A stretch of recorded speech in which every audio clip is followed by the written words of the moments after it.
matemáticas y los virus.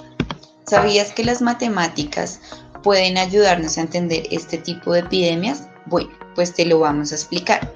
Como nos han dicho, este virus llamado SARS-CoV-2 causa la enfermedad llamada COVID-19, dicho coronavirus, la cual es una infección de las vías respiratorias que se transmite de persona a persona y fue identificada por primera vez durante un brote ocurrido en Wuhan, China, en diciembre del 2019.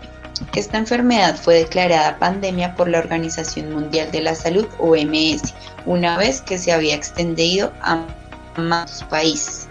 ¿Y las matemáticas dónde quedan? Bueno, en la medicina existe un área, la epidemiología, encargada de estudiar las enfermedades existentes en poblaciones humanas. Esta tiene como objetivo el control y vigilancia de las enfermedades en grupos de personas, y es allí donde entran las bellísimas matemáticas. Ya que la epidemiología usa modelos matemáticos como los determinísticos y los estadísticos, que tratan de pronosticar la magnitud y el comportamiento de las enfermedades a fin de amortiguar sus efectos. Los modelos estocásticos consideran a los individuos de forma puntual, mientras que los deterministas tratan al individuo como un conjunto. Por eso los deterministas se emplean en poblaciones grandes y es el que vamos a utilizar. Ahora veamos un modelo usado para la predicción y mitigación de eventos infecciosos. El modelo SIR describe el modo en que los individuos van transitando de susceptibles a infectados y finalmente a recuperados, de ahí su nombre. Este ayuda a modelar enfermedades infecciosas de una forma básica. Nos permite analizar y predecir el comportamiento de una enfermedad infecciosa considerando ciertas condiciones iniciales. Este modelo trata 3 diferentes grupos dentro de la población. El grupo de susceptibles son las personas que son propensas a sufrir la enfermedad. El grupo de infectados son las personas que tienen la enfermedad y pueden contagiar o propagar la enfermedad a otros. Y el grupo de recuperados son las personas que no pueden contraer la enfermedad porque se recuperaron en su totalidad y desarrollaron defensas. Además de todo esto, el modelo SIR utiliza 2 parámetros correspondientes a la tasa de transmisión, que describe qué tan rápido se transmite la infección de un sujeto a otro, y la tasa de recuperación, que describe qué tan rápido un sujeto infectado se recupera. Pero ¿cómo pueden los modelos SIR describir y predecir todo esto? Que en un salón de clase los estudiantes conviven con una persona enferma, la cual comienza a propagar la enfermedad a sus compañeros, es decir, nuestra población susceptible. De una manera que, una hora después de que la persona enferma ingresó al salón, hay 3 infectados. A la segunda hora hay 5 infectados.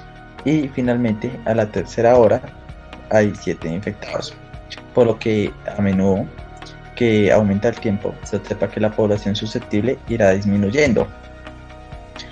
Pues esto dado que cuando una persona se infecta, pues deja de pertenecer al grupo de susceptibles y comienza a pertenecer al grupo de los que ya están infectados. Ahora, la población de individuos susceptibles disminuye de una forma más rápida cuando hay más individuos infectados. Es decir, cuando hay más individuos infectados, es decir, si yo estoy en mi salón de clase con 30 personas y de ellas inicialmente había una persona y luego hay 10 personas, entonces yo tenía menos riesgos de contagiarme cuando solo había una persona y ahora tengo más riesgos de contagiarme cuando hay 10 personas. Es decir, tengo una probabilidad, mi probabilidad de infectarme comienza a aumentar. Entonces, bueno, al observar esto, se puede deducir que la cantidad de personas susceptibles en determinado tiempo se puede obtener desde la siguiente ecuación. La diferencia de S con respecto al tiempo, es decir, la razón de cambio instantáneo en un determinado tiempo, donde nuestro signo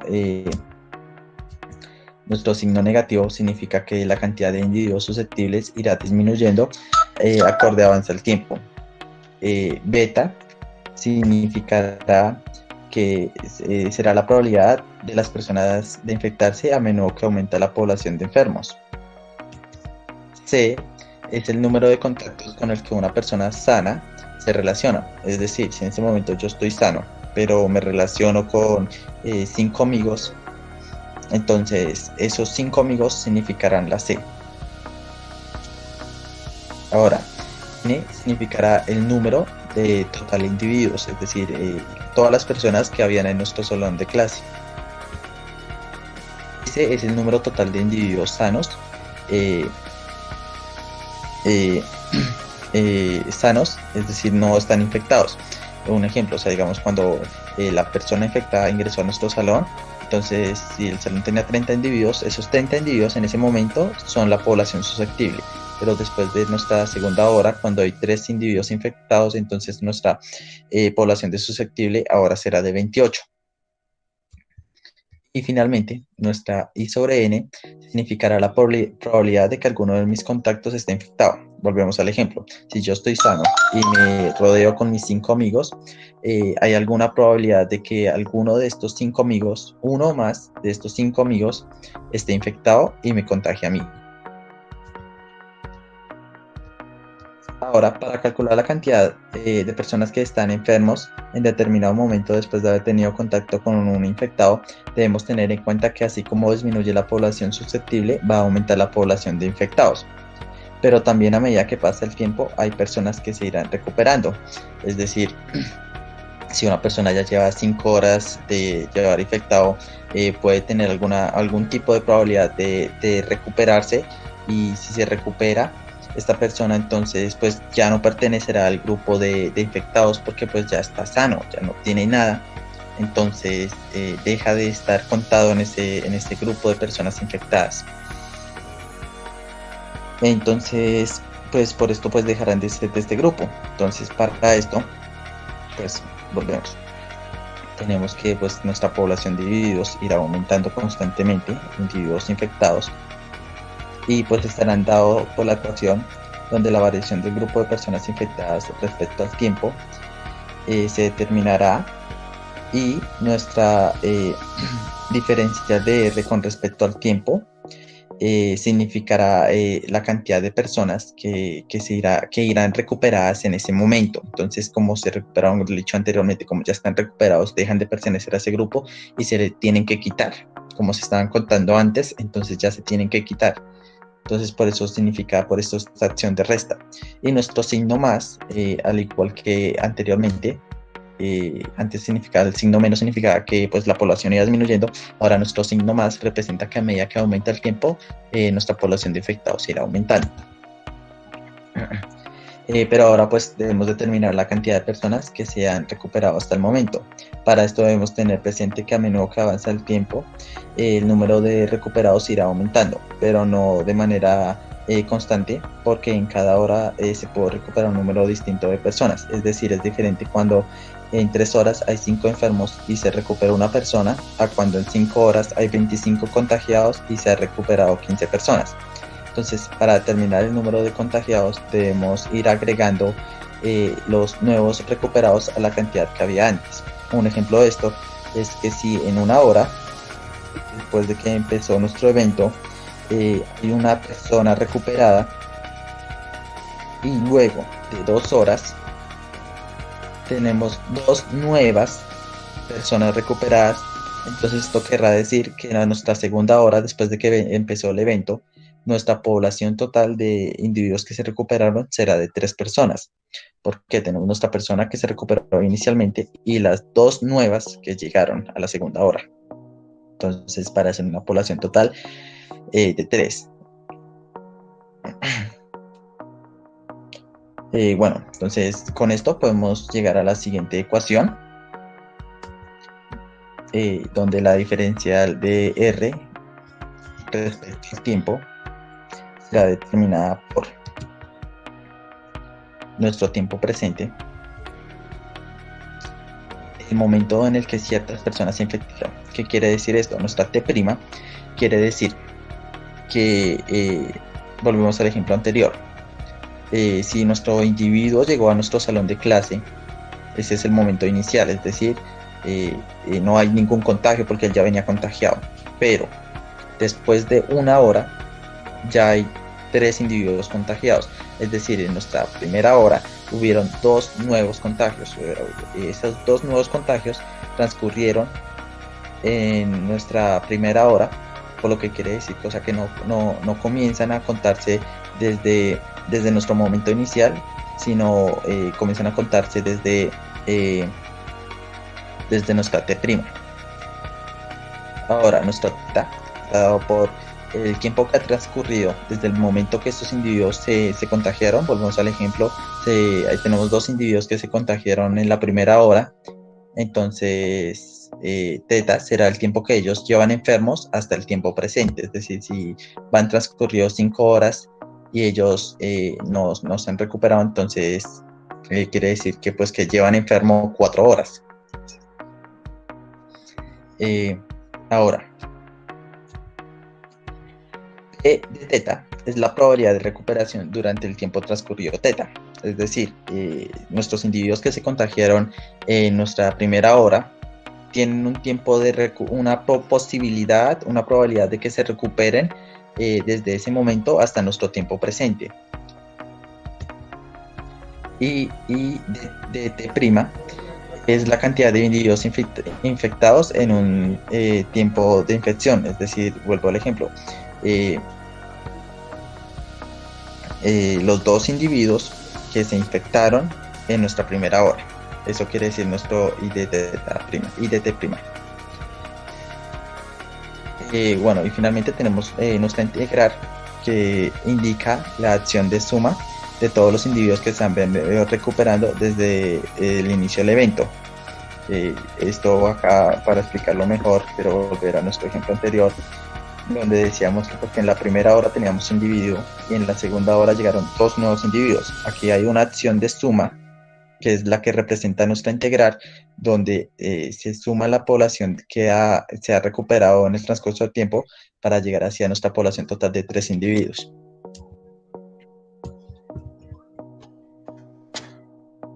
Ahora, de esta manera, para ver el número básico de reproducción de la infección, es necesario definir el número de individuos que se infectan a partir de un infectado en condiciones iniciales de la epidemia, cuando toda la población es susceptible, lo cual está definido como R0, donde R0 se interpreta como cuántas veces, tantas veces, mayor o menor de la velocidad de transmisión de la infección con respecto a la recuperación en el momento que comenzó la epidemia. Por ejemplo, si el primer sujeto que desarrolla la infección le transmite a otras 3, se diría que el R0 es igual a 3. En general, cuando R0 es menor que 1, la infección, nuestra epidemia tenderá a desaparecer. Pero cuando R0 es mayor a 3, nuestra epidemia tendrá a propagarse rápidamente. Entonces, por lo que se puede decir que mientras más valor tenga nuestro R0, más rápidamente podrá progresar la epidemia. Por lo anterior, es conveniente referirse a la transmisibilidad del agente infeccioso en el momento que se emite, es decir, el número efectivo de reproducción. Por lo tanto, el número efectivo de reproducción, R(E), se define como la cantidad de individuos susceptibles que pueden llegar a ser infectados por un individuo en un momento específico cuando toda la población no es susceptible. Matemáticamente se expresa como la siguiente ecuación que aparece en pantalla. Así que R(E) está influenciado por la fracción de susceptibles, la velocidad de recuperación de los individuos infectados, la tasa de contactos de los infectados, nuestro ejemplo que daba anteriormente, de nuestros cinco amigos que me rodean, y la velocidad de transmisión de la infección en el instante T. Bueno, ahora, luego de definir nuestras ecuaciones principales del modelo SIR, susceptibles, infectados y recuperados, podemos decir que el modelo ayuda a entender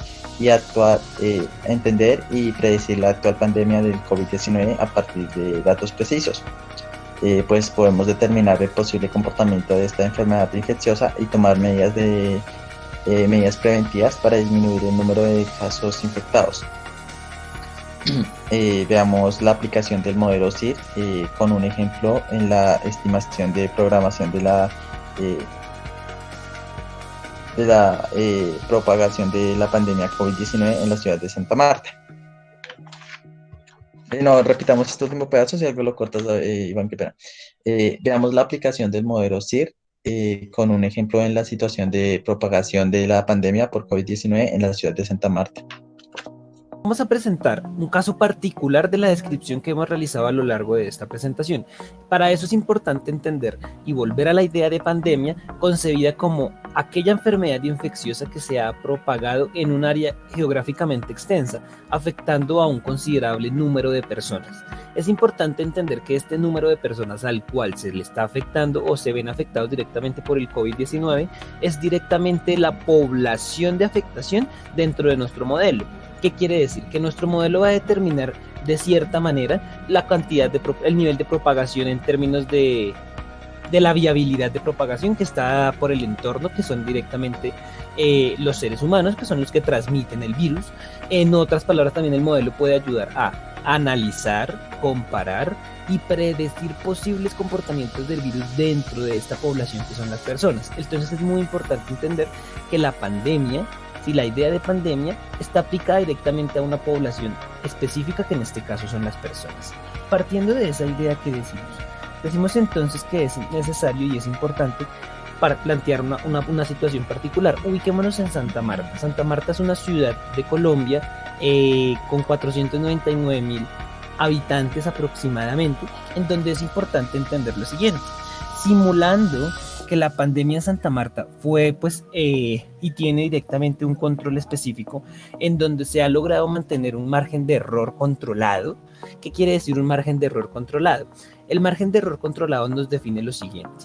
Si tenemos una población específica, sacamos una muestra es un grupo de personas que haga parte de esa población, a la cual se le aplica directamente un registro, un test, una prueba. En este caso sería si está contagiado o si no lo está, o si en algún momento ha sido contagiado por el COVID-19. Partiendo de esto, es entonces que esta muestra nos permite hacer predicciones en términos de toda la población. En esos términos de la predicción para toda la población existe un margen de error. Este margen de error está descrito directamente por I sub t igual a 0, donde igualamos 14 sobre n y tenemos r de t igual a 0 igual a 7 sobre n. Partiendo de esto es importante entender que el número de infectados y de recuperados está descrito por estas dos expresiones. La cantidad de infectados está descrita por I sub t igual a 0, así como la cantidad de recuperados por la relación de R sub t igual a 0. Partiendo de este margen de error, que es el que nos permite en términos generales poder crear proyecciones y generar un modelo adecuado a la situación, que en este caso es la propagación de un virus en una población específica, podemos decir que si la pandemia hubiera surgido a principios de febrero de 2020, el propósito de este margen de error y de esta suposición que estamos llegando es conseguir un mejor ajuste de datos, es poder establecer que el margen de error sea lo más mínimo posible para que las proyecciones sean lo más acertadas. En ese sentido, como se observa en la siguiente figura, podemos ver que en la figura 5 tenemos una gráfica donde tenemos los casos reportados y estimados para la pandemia por COVID-19 en Santa Marta, Colombia, para distintos valores de R sub E. En ese caso, vamos a analizar lo siguiente. Se observa que cuando el valor de R sub E es mayor, ¿sí? su pendiente es mayor a la curva, por lo tanto podemos decir que la cantidad de personas o la cantidad de casos reportados tiene una relación directa con la cantidad de personas que se están recuperando.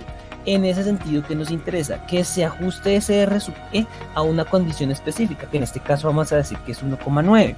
Se ajusta a esta condición específica y podemos decir entonces que la cantidad de susceptibles e infectados, así como de recuperados a lo largo del tiempo, va a estar descrita por esta gráfica.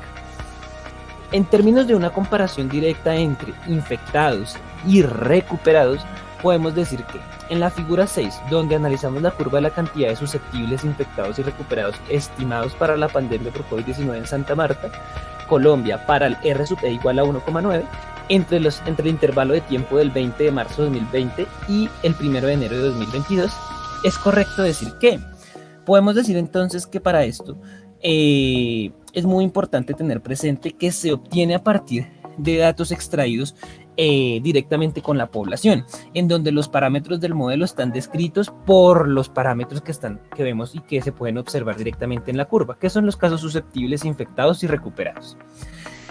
Se extrae entonces la cantidad máxima de infectados a la que correspondería el 23% de la población total y se registraría que el 10 de enero de 2021 aproximadamente el 88% de la población se infectaría un poco más y el 89% de esa población se podría recuperar. Esto significa que en términos generales, una reducción cercana al 50% de los infectados en términos de la comparación con los otros modelos que hemos visto. Esto que nos permite analizar si nos vamos a la figura 7, la cual nos describe la curva de la cantidad diaria de infectados y recuperados estimados para la pandemia por COVID-19 en Santa Marta. Colombia, obviamente para R sub E igual a 1,9 entre el intervalo de tiempo pues anteriormente mencionado. Decimos entonces que el número máximo de infectados diarios en este modelo sería de 3.386, ocurriendo que el 13 de diciembre de 2020 y asimismo a partir del 10 de enero de 2020 la cantidad de recuperados diarios superaría la cantidad de infectados y la pandemia estaría controlada. Por lo que este modelo nos permite no solo analizar, sino poder crear una posible estimación en términos de tiempo de cuándo se podría controlar la pandemia o cuándo se podría estabilizar dado las condiciones de la población. Finalmente, entre los dos modelos, el más alentador es el B. ¿Por qué? Porque cuando relacionamos la situación epidemiológica más controlable y sin embargo, aunque es una situación epidemiológica que se puede controlar con valores externos e internos dentro de la misma población, es importante entender que hay factores que podrían afectar directamente el comportamiento de estos datos, pero dado el margen de error que mencionamos, es posible que la proyección que se está realizando sea correcta, porque el margen de error es un margen de error mínimo, el cual pues está caracterizado, dado la muestra y está dirigido a toda la población. Para concluir, veamos la relación entre el modelo CIR y las medidas de contención contra el COVID-19. Después de la demostración matemática y ejemplificaciones del modelo CIR, se pueden explicar y comprender las recomendaciones que han adoptado los diferentes países para contener los efectos adversos a esta pandemia. A. La cuarentena o distanciamiento social. Su finalidad es disminuir el número de contactos de los individuos mediante el confinamiento, lo cual se traduce en una reducción del valor de C. En consecuencia, mientras que los sujetos tengan menos relación con sus contactos, contribuye a bajar la propagación. B. Las técnicas diarias de higiene y el uso de elementos de protección, como el lavado de manos, limpiar estructuras, superficies y objetos con agentes químicos como el alcohol, el gel antibacterial y el uso de mascarillas, tienen como finalidad reducir el valor de beta, recordando que beta es la probabilidad de las personas de infectarse. Y C, la vacuna y tratamientos médicos, como medicamentos antivirales, pretenden erradicar o disminuir los efectos del COVID-19, lo cual ayuda a disminuir el número de individuos susceptibles a infectarse, disminuyendo el valor de R sub E. Este es un ejemplo en donde las matemáticas nos ayudan a entender situaciones de la vida real. En este caso, por medio del modelo epidemiológico CIR, podemos realizar un abordaje apropiado para comprender los mecanismos de lucha contra la epidemia.